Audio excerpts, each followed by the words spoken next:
Hi, welcome to HowtoDandD. My name is Fred Wheeler and today I want to talk about Dungeons and Dragons. And I'm going to talk about Dungeons and Dragons 5e and I'm going to talk about character death. Now, I've talked about character death before in other videos.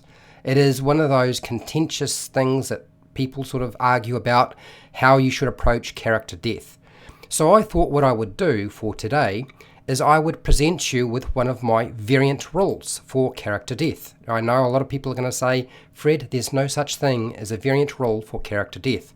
But actually there is, because I say there is, and I can have any variant rule just like you that I want. So I have a character death resurrection variant rule. I use this in my game all the time. It is pretty standard for all of my groups, okay, so it doesn't really change anything anywhere. Doesn't matter who I run it for, whether it's new players, old players, public games or not. I generally run the same system, okay. This variant rule is not in the Dungeon Master's Guide. If you're looking through the Dungeon Master's Guide trying to find something there, no, it's not going to be there anywhere. It's my own house rule.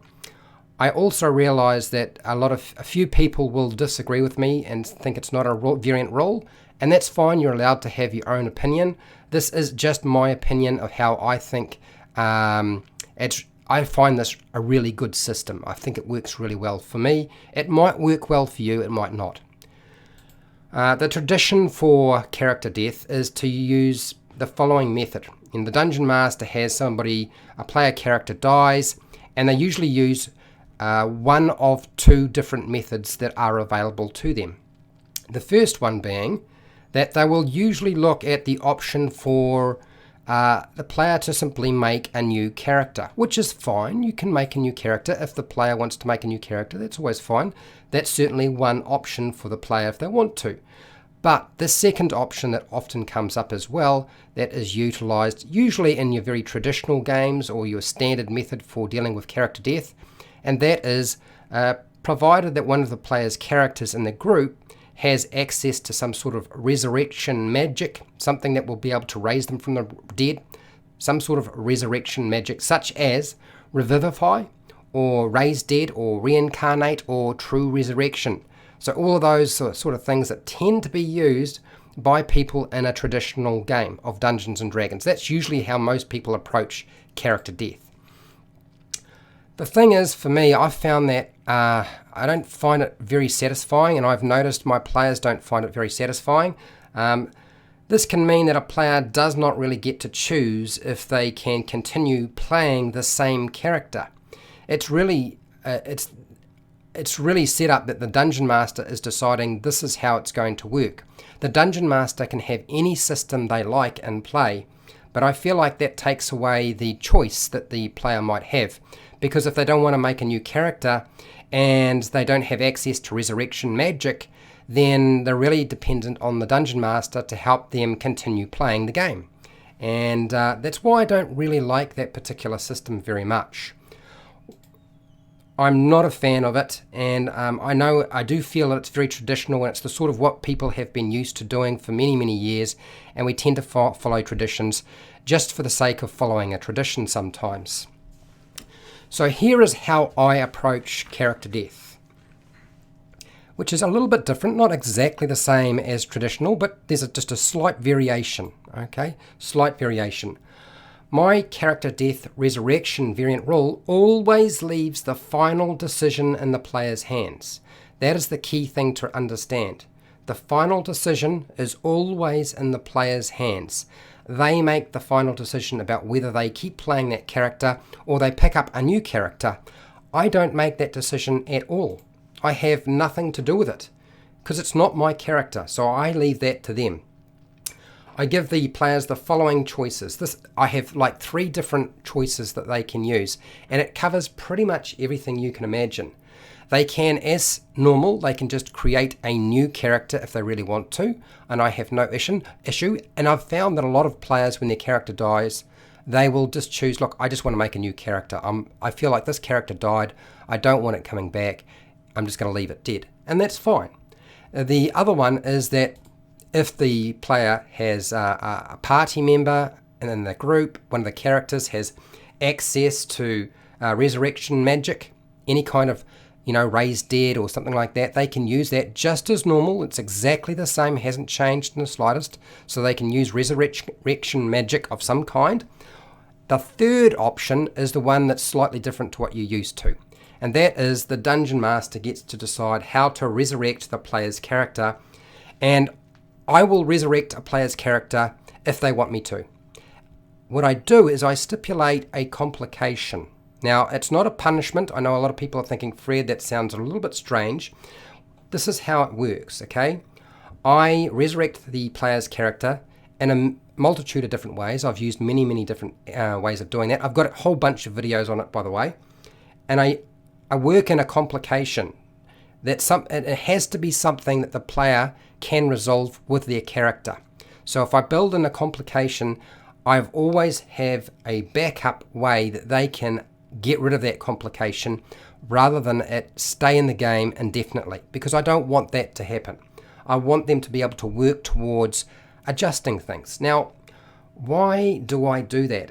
There's actually a really good reason for doing it. One of the reasons why I do this is because now it allows me to bring the player into a new story arc. I can now give them character growth. I'm literally going from taking their character who was part of a machine, the group, and now I'm giving them their own special sort of side quest, you might say, which I think is quite cool. Myself, I actually think that's a good way of operating. So I consider character death and heroes. If the players are playing a character or they're playing as heroes or whatever, I always consider their character death or the hero's death as part of their story. Lots of stories talk about heroes who perish but then raise from the dead or come back in some way. It's actually quite common. So also we have plenty of heroes who die and don't come back, but I see it as it's Dungeons and Dragons. Character death is just going to be part of their story. It is not the end of their story. It is just a continuation in some way, if they want it, that is. So there are many story reasons that I might sort of use to sort of integrate this concept. One of the most common ones that I've pulled up before, and that is that they are working for some sort of higher power. So maybe a paladin is raised from the dead by their deity or god, or maybe by another paladin. So yes, I will often use that as a tool. It might be a holy person, and there's a reason why they're being raised. It's because there's a higher purpose that they have to achieve, and if they aren't able to achieve that purpose, then maybe that gift that has been given to them will be removed. Maybe they will lose the life that they have gained. Another really good way of building it into the character, and that is to use revenge. Revenge is very common.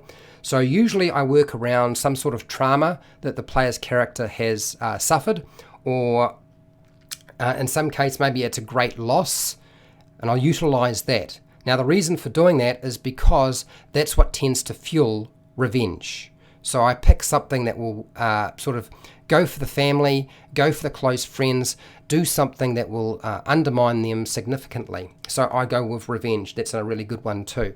Another one that I have enjoyed and done a few times, and I don't use often, but I do use, and that is I will use sort of like a blessing from fairy folk or some sort of magical beast, a unicorn or something like that.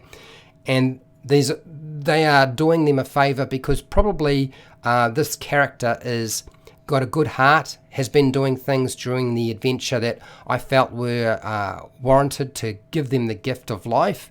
And so I'll pick like a fairy, or sometimes I'll find just like a fantasy creature. Unicorns and fairies are good, but there are other ones you can use as well.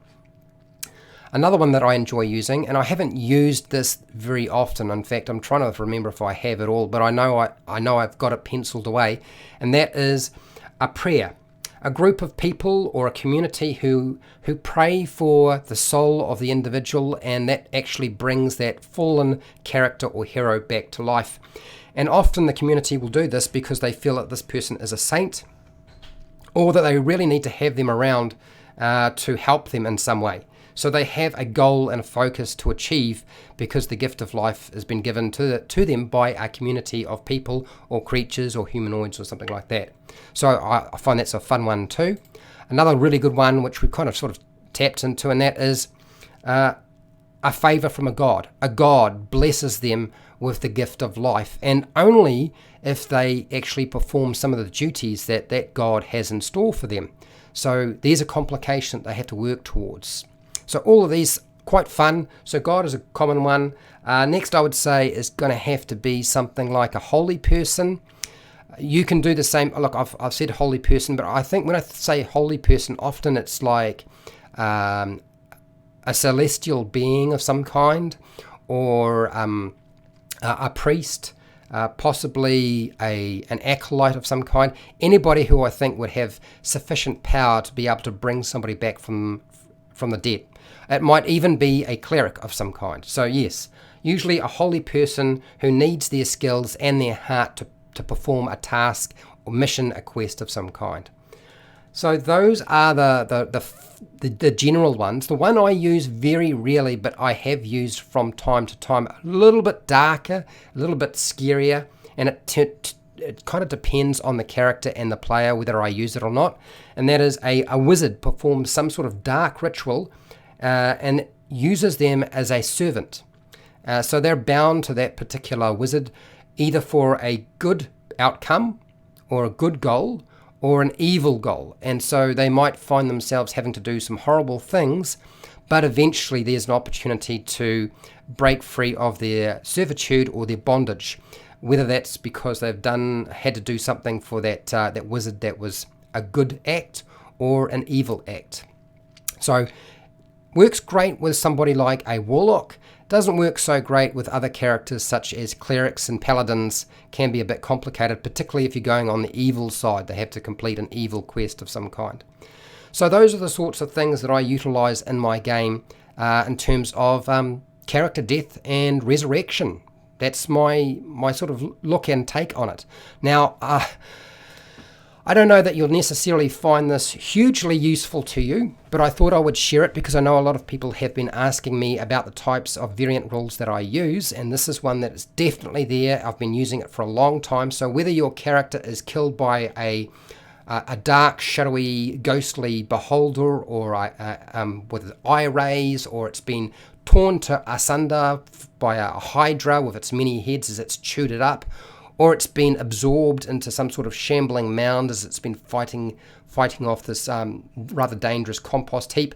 There's lots of different ways of doing it and lots of different ways why I would do it. Okay, so if you found this video helpful or informative, please share and like the video.